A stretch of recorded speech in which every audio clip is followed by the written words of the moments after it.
Em nosso estudo de hoje, a lição 31 do livro Segue-me, e tem como título Natal.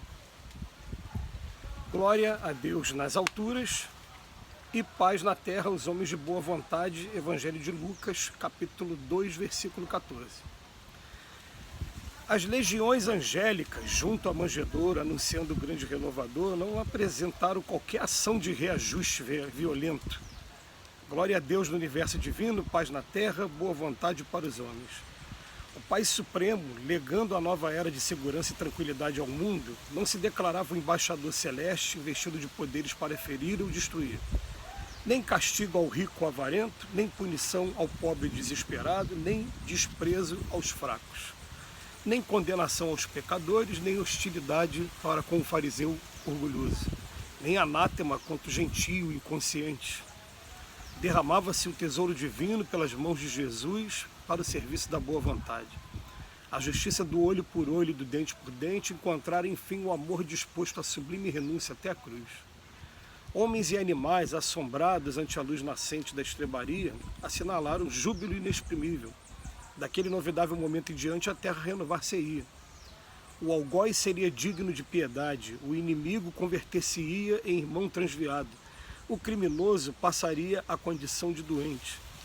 Em Roma, o povo gradativamente extinguiria a matança nos circos.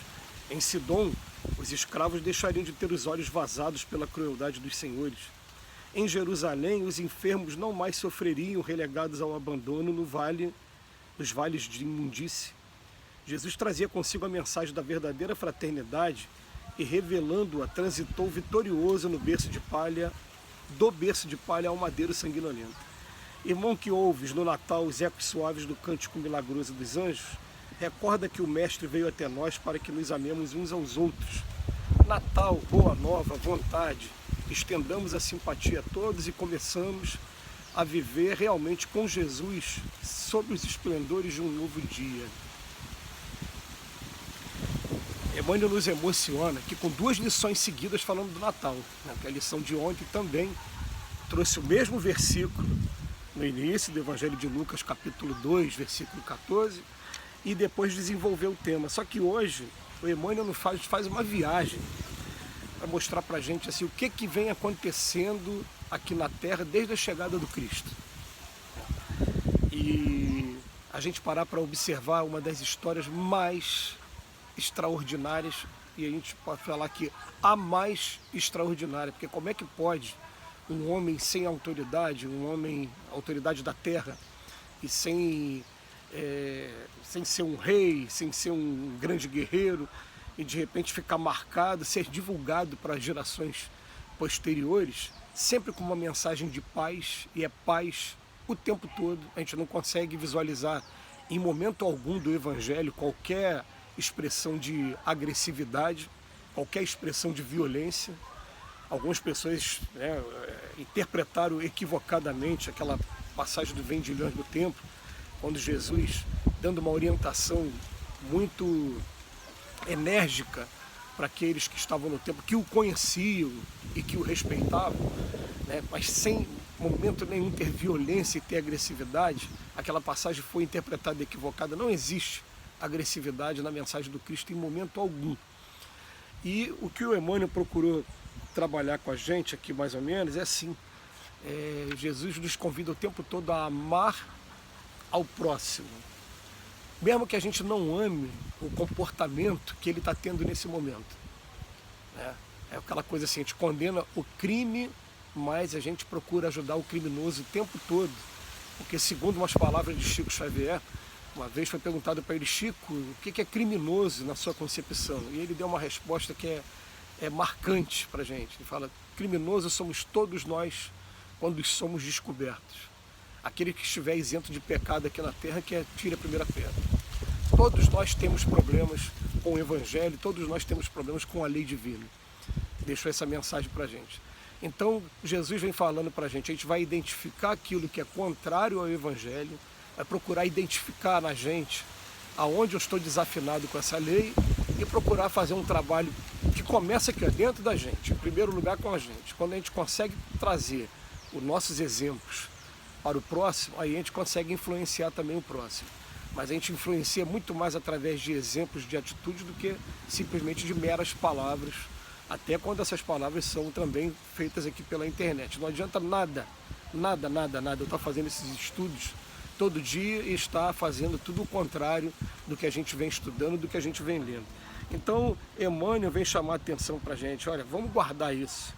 Nem castigo ao rico avarento. Quando ele fala rico avarento, é aquele que usa das verbas públicas, é aquele que está abusando do recurso financeiro mesmo.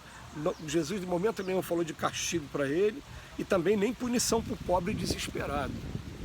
A gente lembra lá no Livro dos Espíritos, né? Qual é a pior das provas, a da riqueza ou da pobreza? Nenhuma nem outra, todas as duas são complicadas. A da riqueza te leva aos excessos de todos os gêneros e a da pobreza te leva à queixa contra a providência. Depois ele fala, nem desprezo aos fracos. Desprezo aos fracos, como assim, né? Pois nem condenação aos pecadores. O tempo todo é educativo, até o que acontece com a gente mesmo. Algumas vezes a providência divina se utiliza de recursos mais rigorosos com cada um de nós para que a gente reconheça o mal que a gente está fazendo e que a gente possa não ser mais esse mensageiro de dores, de sofrimentos. Depois ele fala, nem hostilidade para com o fariseu orgulhoso. Olha só, Jesus em momento nenhum teve hostilidade. A gente tem falado muito do momento em que Jesus está com Pôncio Pilatos, que Pôncio Pilatos pergunta para Jesus, você é rei? Com um descaso, ele fala assim, você está dizendo, né? Mas eu te digo, eu sou rei, mas meu reino não é desse mundo, não. Se fosse, aqueles meus seguidores já teriam vindo aqui para me buscar, me salvar.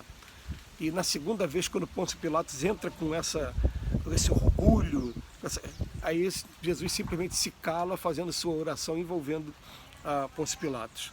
A ponto dele ficar sensibilizado e falar, não estou vendo crime nenhum nesse ano. Depois ele bota que nem anátema nenhum contra o gentio inconsciente. Quem é o gentio inconsciente? O gentio era o nome dado àqueles que não eram judeus, que eram de outras religiões. Então ele está querendo dizer assim, aquele que ainda não tem o mesmo conhecimento, o mesmo grau de interpretação que a gente tem, em momento nenhum está colocando a gente contra, nada. Derramava-se o tesouro divino o tempo todo pelas mãos de Jesus, falando, todos nós aqui na terra somos irmãos, todos somos espíritos.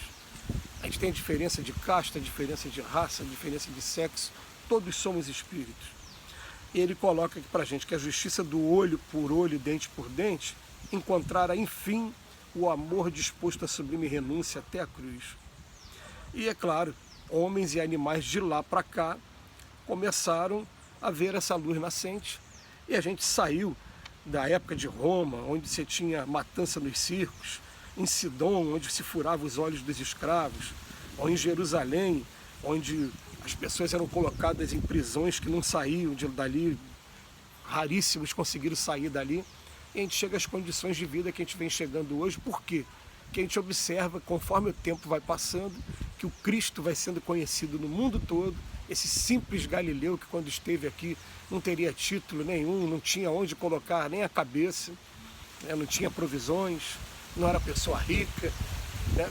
E o que acontece? O exemplo desse que é o nosso mestre vai influenciando ao ponto de a gente chegar nos dias de hoje e ter condições bem melhores de vida, ter condições de a gente estar reunido com nossas famílias.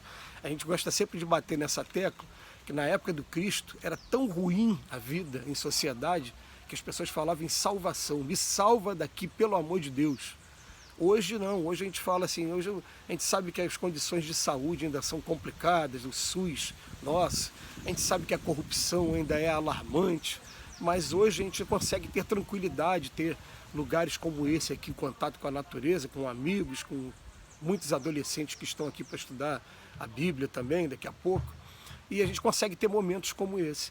Então o mundo está melhorando cada vez mais conforme a gente deixa que o Cristo entre no coração de cada um de nós. A sua mensagem não é simplesmente falar Jesus é o Salvador, não, é ler a sua mensagem e arriscar a prática mesmo, começar a colocar na prática. A gente começa a sentir essa melhora e por isso que, mais uma vez, Emmanuel deixa essas mensagens do Natal, que é bom até para a gente deixar guardada, de saber qual é o livro que tem, e quando chegar na época do Natal, a gente saber qual é a mensagem que a gente vai pegar para ler para os nossos familiares e estar meditando também.